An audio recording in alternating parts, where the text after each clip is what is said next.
everybody, and welcome back to another episode of our Mystical Wellness podcast. I'm really excited about our guest today. We have Andrée Sims with us, and I have her bio right here, and it's really fascinating. One second. So, Andrée Sims is co-founder of the Inner Freedom Project, and she's a manifesting generator at 4/6. Andrée is a heart-led empowerment guide and co-founder of the Inner Freedom Project, which we're going to learn more about, and she helps others align with joy, purpose, and self-worth. So as a 4/6 manifesting generator, she brings intuitive wisdom, grounded compassion, and radiant energy to everything she does, from corporate burnout to spiritual awakening. Andrée's path has taken her through motherhood, soulful style work, and transformative travels, including soul-nourishing visits to Thailand. And now she holds space for others to rediscover their inner light and live in alignment with what truly makes them happy. So welcome, Andrée. How are you? Thank you. Well, I'm just, look at my face, I'm glowing. I'm listening to my bio and I think, wow, I'd like to meet her. Thank you. You're amazing. I know well, you've taken that. I think you must have taken that from the website. So, but it's always really nice, isn't it? You know, when you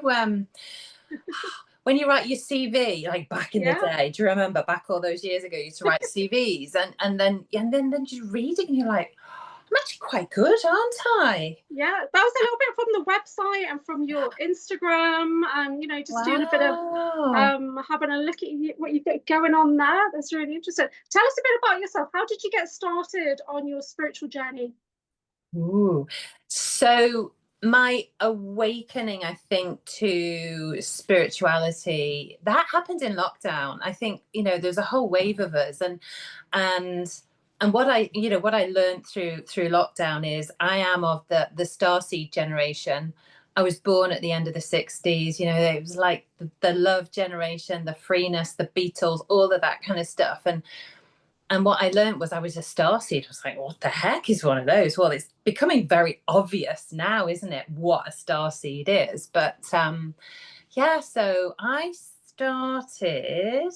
So it kind of like went from first day of lockdown, being invited by someone to do Qigong practice. And Qigong is just a beautiful way of working on your health, your well-being, your immunity. And that was the whole idea, immunity. And from there, kind of met a few people, like the stepping stones. And eventually, I think sometime in 2020, I got onto this course, or understanding all about water. And the lady that ran it, so we would look about, you would, when you pour the water in, you look at it with love. And we learned all about Dr. Emoto, all of that kind of like. Yeah, I love all that. We did all that at Crystal Therapy College. Yeah, love it. Yeah. Oh God, honestly, I'm like a sponge, and that's it. I've just, and with the lady that was running this, she would then do a sort of a visualization at the end. And then I was finding that I was being sort of like, I felt like I was being visited, or I'd have dreams. And I was just like, wow, this is incredible. And it just kind of like, it went on from there. And, I didn't think too much of it. I was just fascinated by it all. And then I was at the time working, and I still do a few hours a week in Jigsaw, the ladies' fashion store, as a style advisor. And, so it's generally your midlifers that are in there. And of course, midlifers, we've gone through a lot, haven't we? We've got rucksacks of shizzle on our back. And, they would. So it's not just about saying, oh, have you got a size 8? There you go. Thanks, love. And, it's about, okay, how do you want to feel when you're wearing the dress? Where's it going to be? Understanding the motivation. And whilst I was in the changing rooms with these ladies, they would offload and they'd tell me about their lives. And I would be there as trying to motivate, say the positive thing. And I was just always, it's in my kind of nature just to, people pleaser. I'm working on that. But it's about how, trying to make people feel better about themselves, and take them out of that victim mentality, isn't it? And just empower. So, so it sort of got into that. And then someone said to me, do you know what? This course might be quite interesting for you, because my degree, my education, it was all about business. And so, I knew about the world of business, corporate, all that. Just wasn't interested in that anymore. I didn't have anything about, the psychotherapy, none of that kind of stuff. Anyway, so this course that I found, it was about helping people, and you didn't need all of that background, the theory. And so I thought, yeah, that sounds interesting. And you can help people just sort of move away from whatever's holding them back. And it was just such a quick and instant thing. And I thought, great, that's fantastic. So that sort of went on my, that started my journey into, okay, let's see how we can work with the mind and change the mind.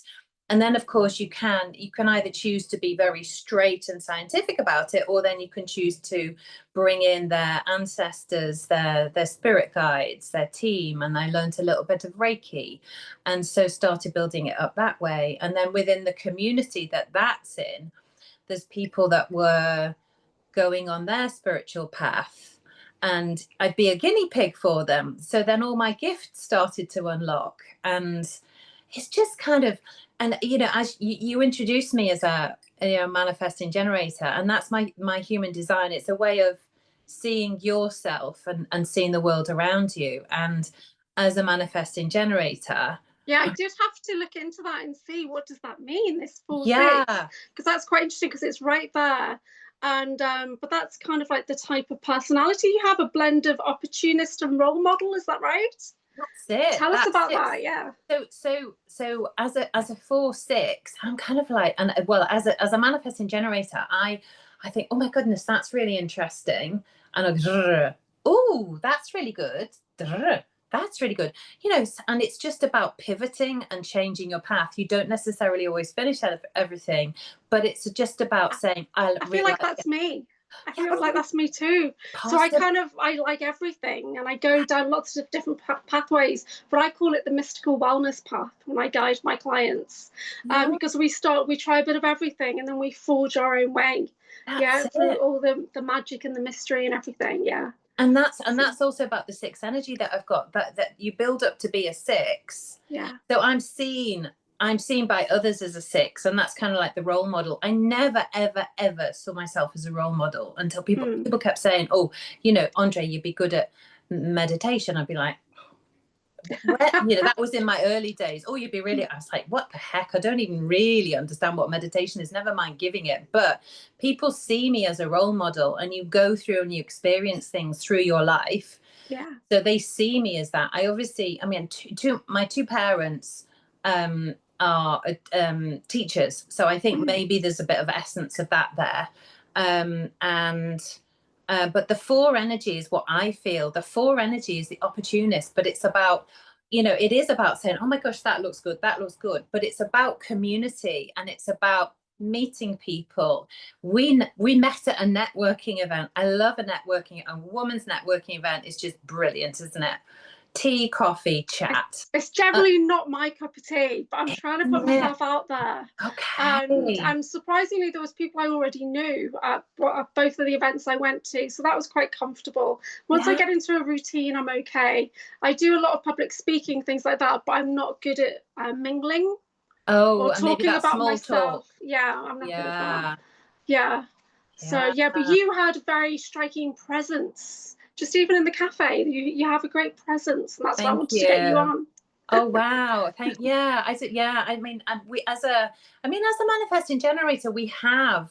I don't see auras, but we do have an aura about us, and potentially, I feel like you've got that warm, inviting aura as well. So, manifesting generator or generator, we do have this about us, and I think maybe.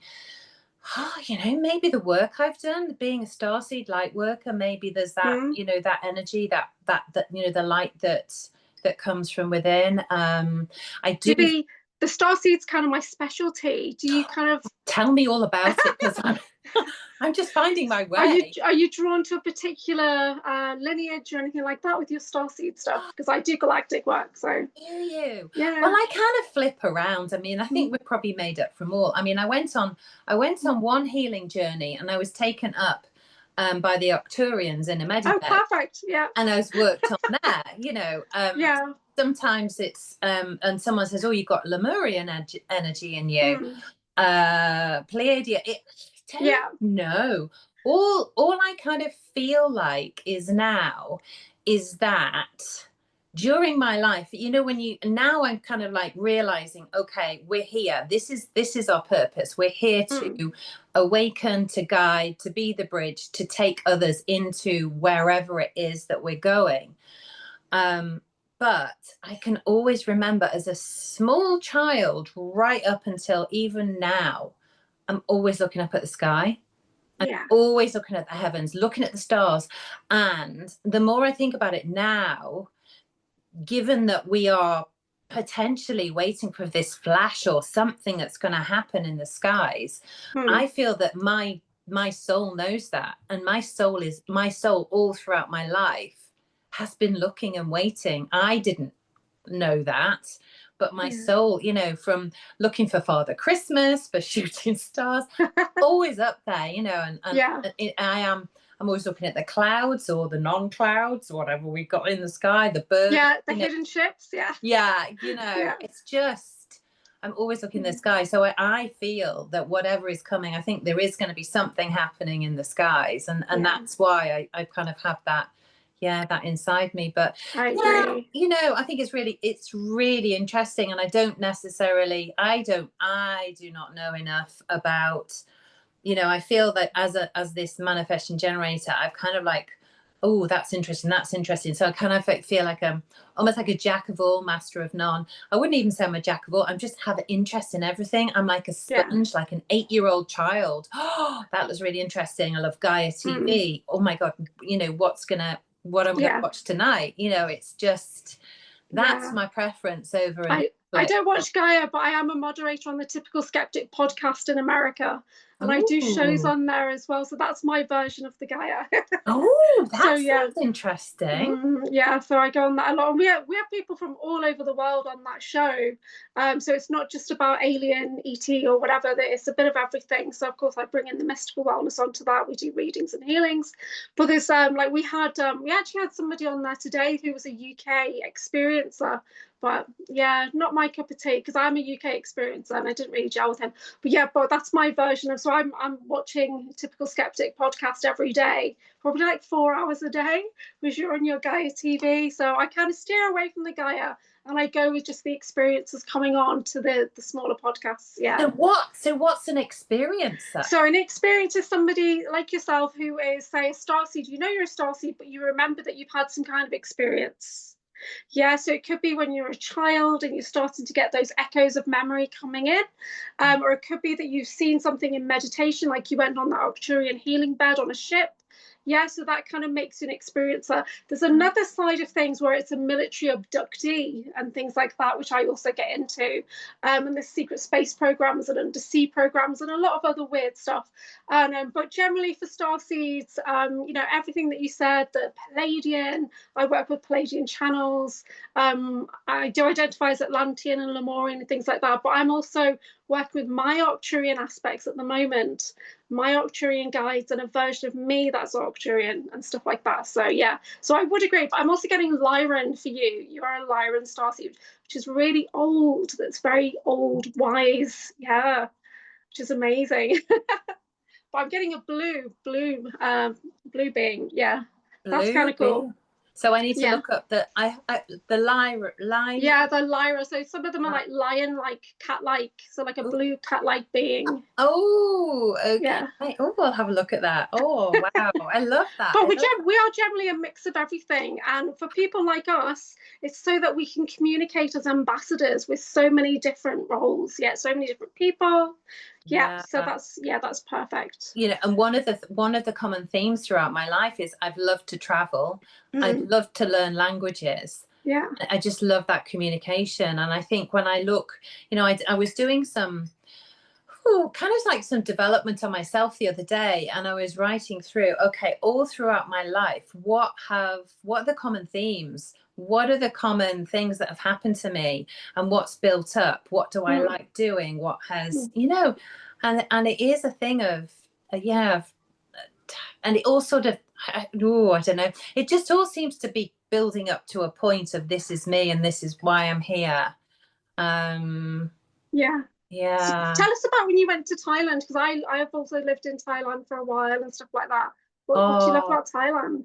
Well, I love the people. Now, for me, when you walk down the street, so we landed in Bangkok, and I loved just the gentleness of the people. They were all very happy. They were very proud. Wherever they were in society, they were, cleaning the houses, sweeping the streets. They were happy. They were friendly. And it wasn't, I think we stood a few days in, we'd been to one of the temples, and, we picked up a leaflet about what is Buddhism. And it's about sitting with your emotions. It's about releasing them. It's about letting go. It's about, it's kind of like bullet one was, about emotions. Bullet two, no addictions, no drinking. I was like, oh, okay. Okay. But yeah, the thing is, if you're encouraged away from all of that, then, that's a good thing. And you could just see it.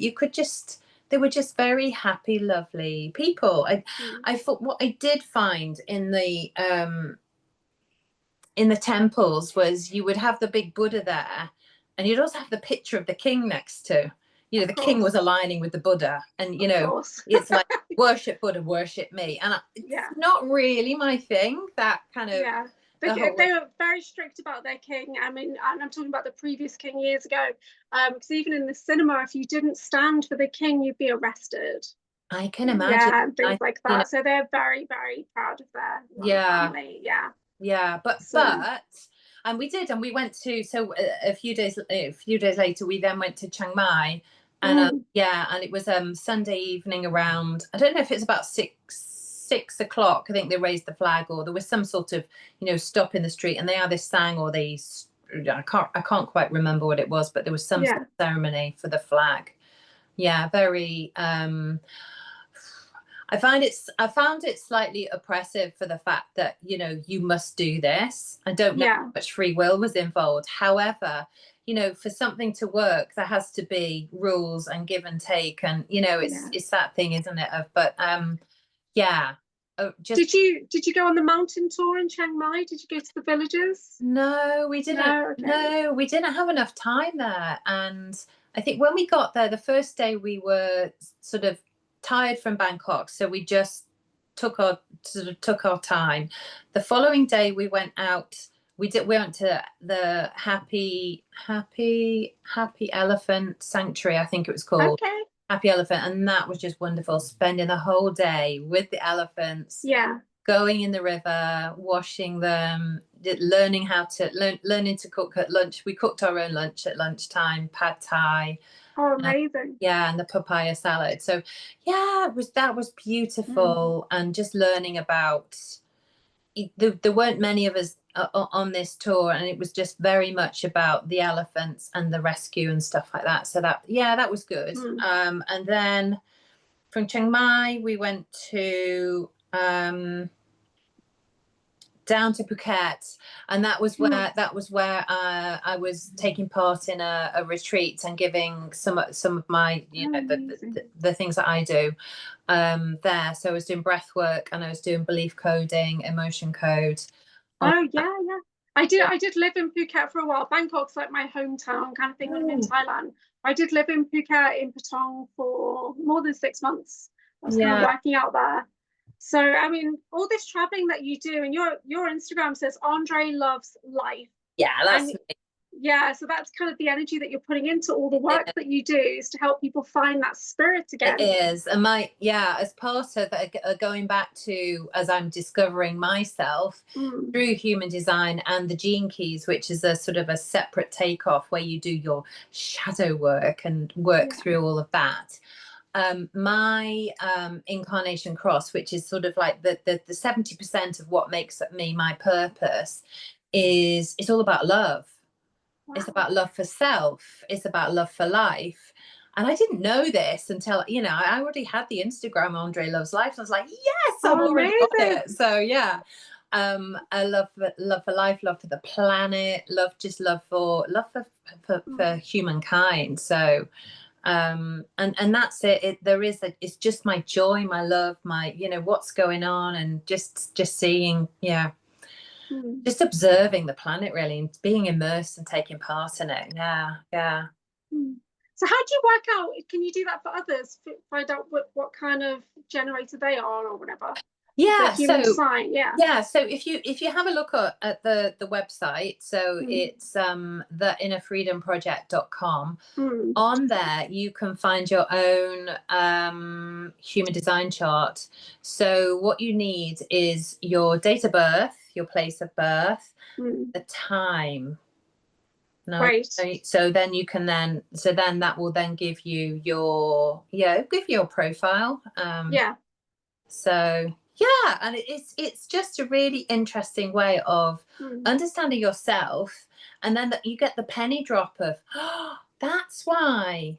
Oh, I get that. I understand that. And also it helps you when you are, because I think just on a very super general level, we're all kind of like wondering, okay, what is our purpose? Why are we here? Who am I? What am I doing? Exactly. I think one of the most sought after things on Google or search engines is personality tests, isn't it? We just want to know, we want to understand. And then, when you get your chart, you can look at it and you can say, yes, that's me. And it just strengthens what you are inside.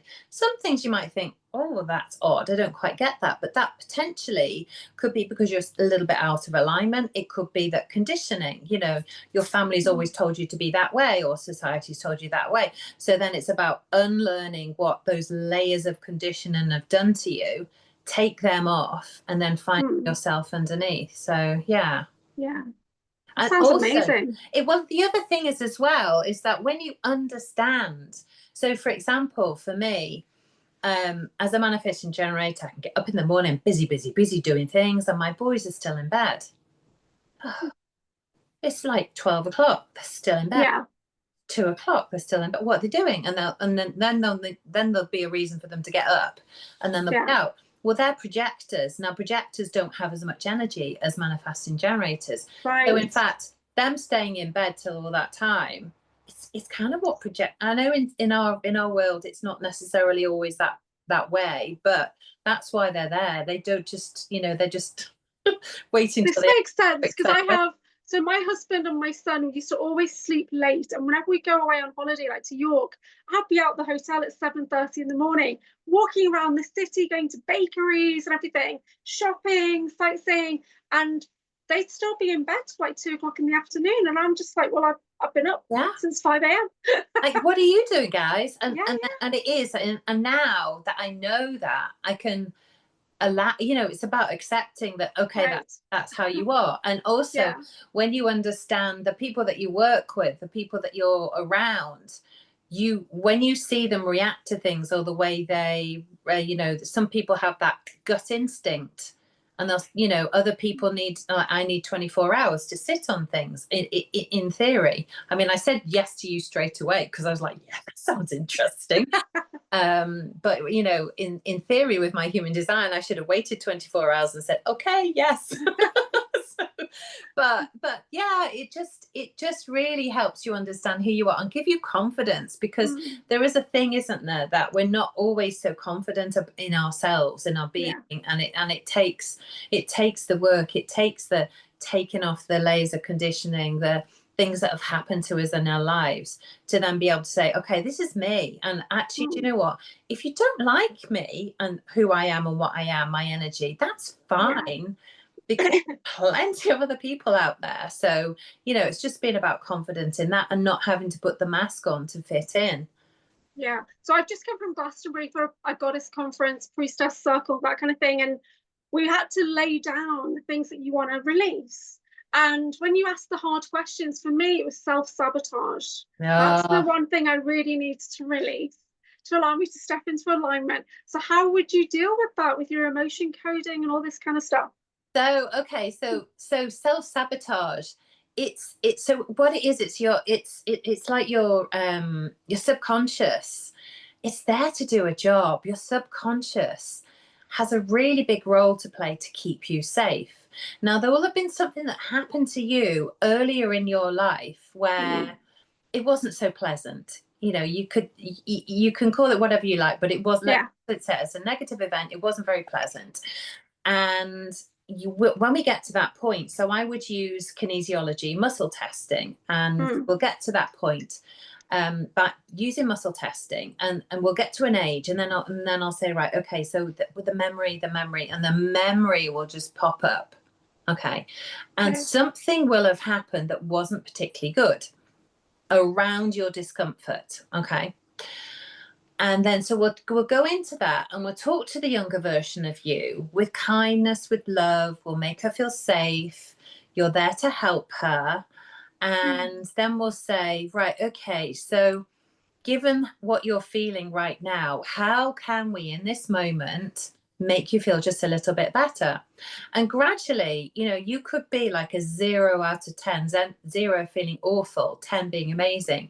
Gradually, you just build her up and up and up by reframing, rewiring, however you want to call it, and just making things change in that moment. You keep her in that place. So no matter what has happened, we'll keep her in that place, and then we will just like gradually make her feel a bit better. We can bring people in, we can give her a magic wand and she can change things. She could be, you know, wearing a superhero cape or, you know, whatever. And so by the time we then got her to feeling 10 out of 10 amazing, the subconscious is like, because the subconscious doesn't know the difference between what actually happened and what you've now recreated. It's like, oh, okay, well, yeah, I'm not gonna make you self-sabotage anymore. Yeah, perfect. It's like you know, it's like you've got your helium balloon and you've just cut and it's gone. So, you know, so it's like that with anything. And then so and it is just because your subconscious is saying, oh my God, no, this feels like way back when. No, we're going into that again. So you're gonna do this, you're gonna do that, and I'm gonna make you do this, and you know, it's keeping you safe. So yeah. That sounds amazing. Oh, it's just insane, you know, when you can help someone who has maybe, you know, going into more detail of, you know, something deeper like depression or anxiety. They've had it for so long. They've had suicidal thoughts.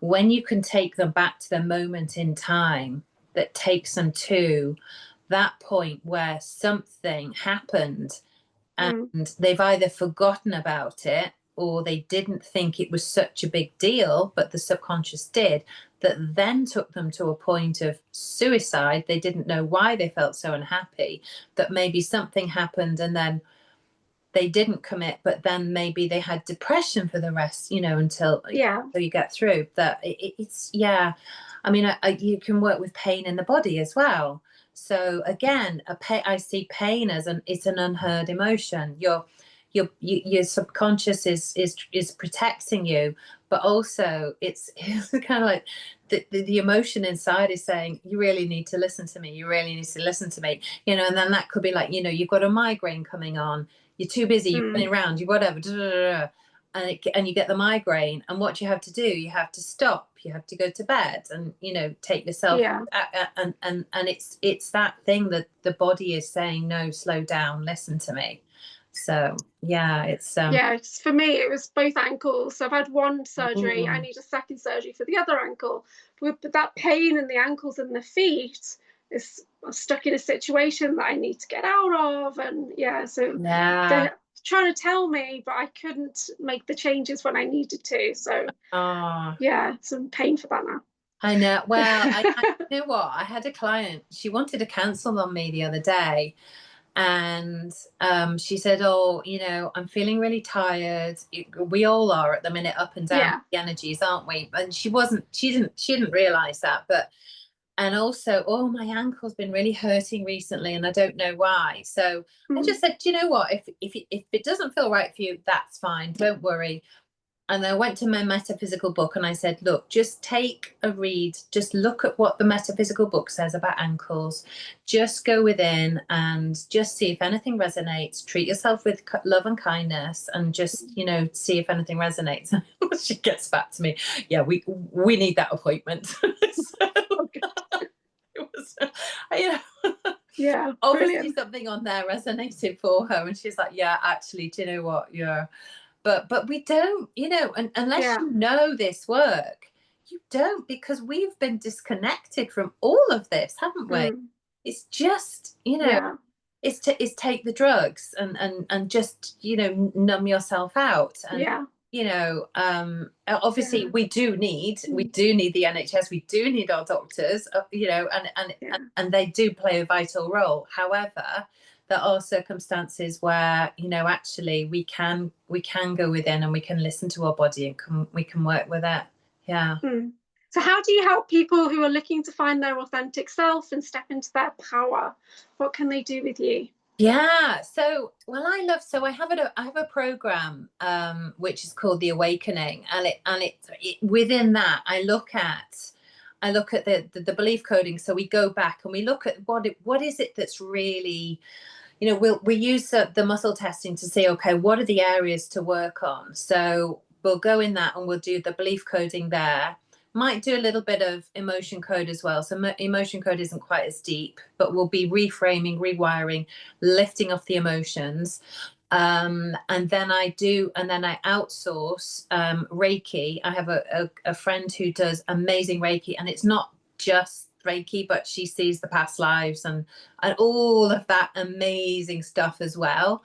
So she works on that. And then also my business partner within the Inner Freedom, Michelle, she is the human design expert. So she will guide them through their human design, allow the pennies to drop. And from that, you know, that they're on their path. So they'll have 5 sessions with me on the belief coding, and then it'll be, you know, interspersed with those others. And it's just helping them get on that journey. And you know, things like self-compassion, self-belief, self-worth, they are really key things. Until you really need to work on that. And then you can give yourself and you know, work on other things. But it's really having that, you know, that self-belief, that, you know, the self-compassion of just, you know, quieting that voice on your shoulder. And treating yourself with love and kindness. So are you noticing the same kind of patterns coming forward these days with people? I think that everyone sort of this. Yeah. So I did a workshop at Womanifest. I like to call it Womanifest, but apparently Womanifest because of manifestation. Anyway, that place, I love that. So I do. Yeah, that's a big event. Yeah. Yeah. So I got asked to do it, and I hadn't heard of it. I thought, God, this is wow. So and I chose to do a group belief coding session there. And I chose self-compassion. And well, you never know on this thing. You don't have to book in. You just turn up.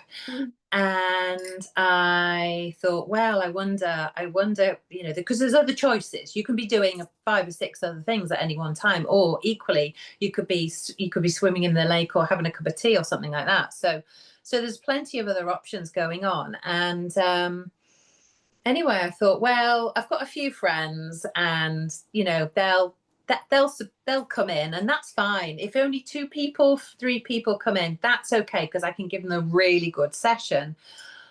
And anyway, you know, I'm in the tent, and more people were coming in, and there were, in the end, there was around 40 people in there, and I was like, That's amazing.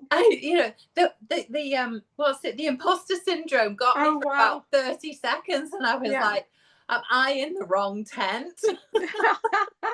That's so good. Yeah, but they'd looked and they thought, yeah, I need some of that. And someone said, she said, my friend looked at the program, self-compassion. Oh my God, I need that. And that's just brilliant to hear. That's because perfect. when we're when we're the circles that we're in, we know that we need that. But do people who aren't quite as immersed in that know it? Do they know that they need that?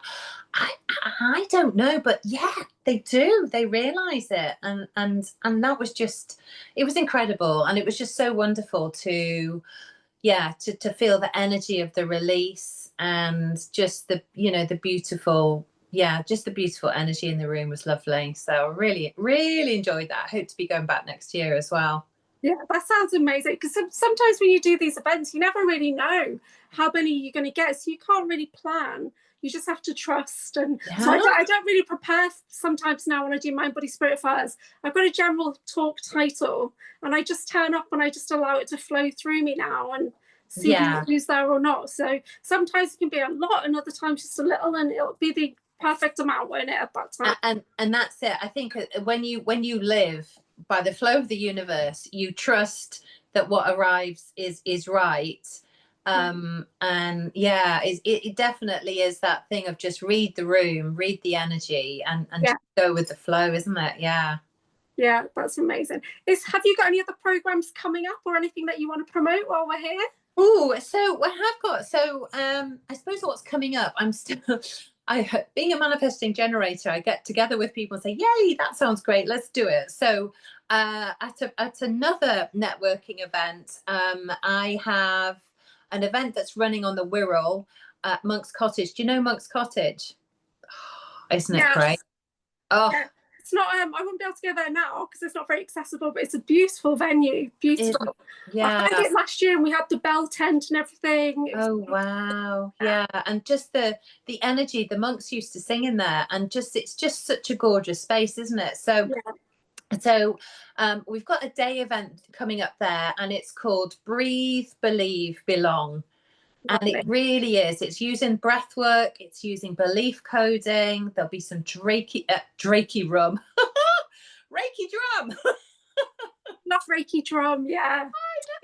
So there'll be some of that, and there it will be about that sense of, you know, we do want to belong, we want to find our tribe, but actually, who are we at heart?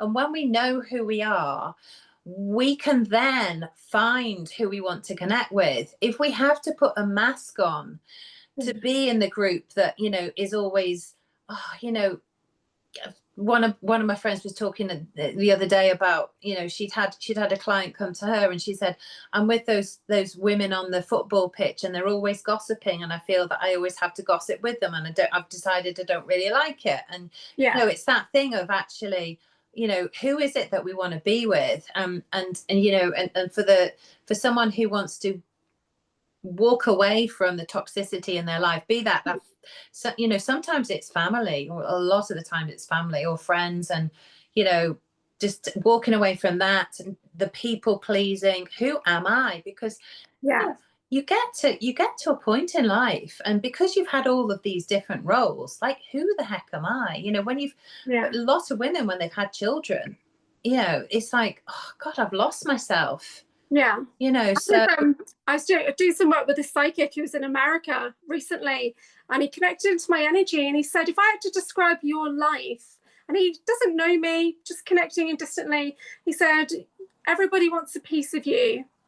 Everyone's manipulating you. Everybody's targeting you and things like that. And I just sat there and thought, is he talking about me? Is that really my life? And that's how he saw it. That's how my higher self saw it.